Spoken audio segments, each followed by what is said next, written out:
What's going on, guys? Welcome back to the channel. In this video here, we're going to be doing a fundamental analysis on SOFI. Let's investigate this business and look at the fundamentals, the financials, and finally determine a price to pay. Now, this is some business I actually really don't know. I'm just going to go just strictly based off the numbers, and if they impress me, then you know what? We'll do some more due diligence. Let's see what the numbers have to say in the stock research tool. We'll pull that up right here. Here is SOFI Technologies, US company, and it IPO'd in 2020. Oh my god. Okay, so it's a baby. It's a baby company. It's fine.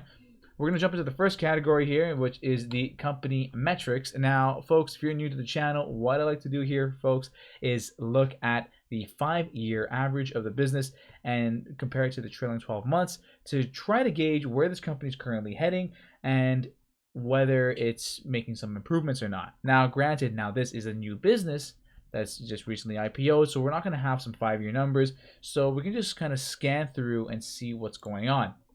Now, PE ratio, it's in a negative right now. Not a huge fan of that. EPS, also in the negatives. Not a fan at all. Return on equity, we're down from our 5-year average. I guess this is possibly before they went IPO. That's what those numbers are from. So 35, and now we're at a negative 11.57. Profit margin, negative profit margin. We're making just under $1 billion in revenue. Negative net income. Negative free cash flow. Wow. It's a lot of negative numbers, folks. Return on invested capital, negative. Altman Z-score, horrendous at 0.71. And Piotrowski score at 3.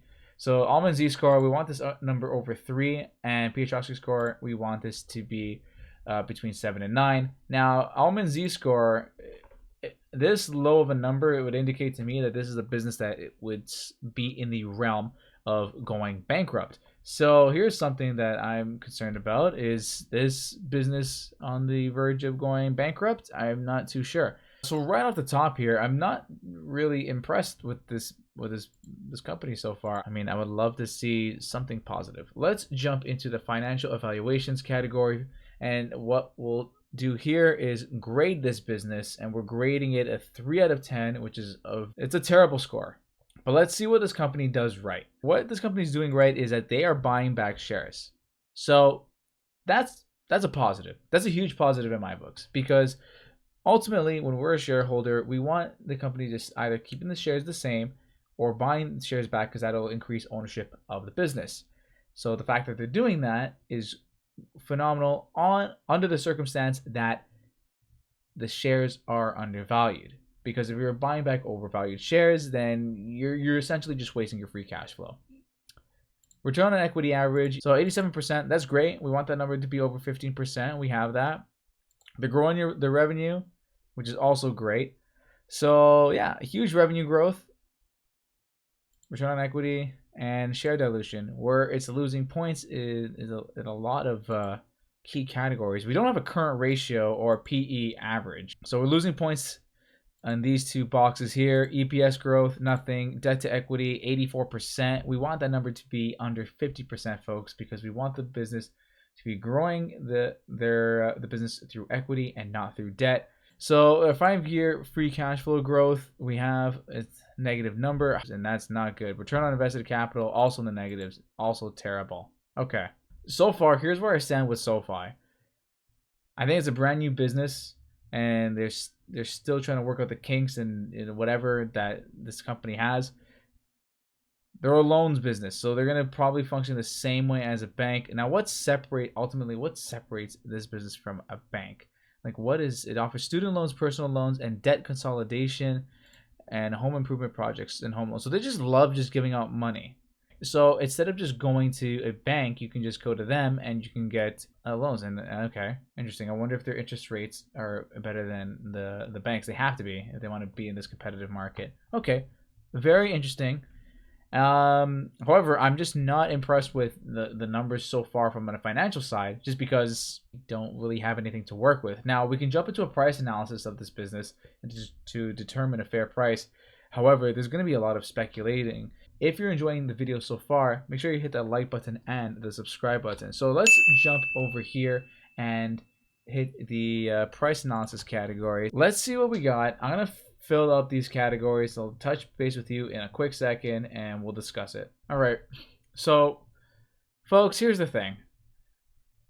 I hate doing this, but I have to, because this is a business where I gotta speculate like every single numeric, and I hate doing that because this is where I can be completely wrong, and I could be wrong in a good way where they exceed my assumptions, or I could be wrong in a bad way, which most likely will probably happen. And what I mean by that is we've never hit a 10% profit margin as we indicated here, or 15% or 20% or whatever.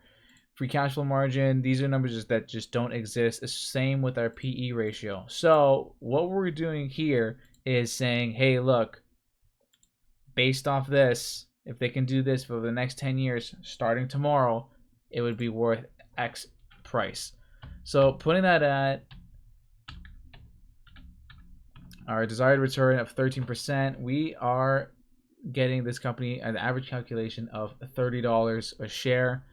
At our current price at $9 a share, this would indicate that this business is a buy all day. Now, while investors of this company are probably, you know, tapping themselves on the shoulder, but like, yes, that's what's definitely going to happen. There needs to be a track record to say, hey, you know what? Yeah, this potentially could happen. This is why I did such a low revenue growth numbers, folks, because look, they hit 66, they hit 74. Okay, so if that's the case, then they should be able to hit 20, 22, and 24, right? And that's on the low end. That's like 1/3 of what they have to do. If you believe, folks, that this business is going to do 20% revenue over the next 10 years at a 10% profit margin, sitting at a 12 PE after those 10 years are done, this is a buy for you under $11, as we expressed right over here. So that's on a conservative category.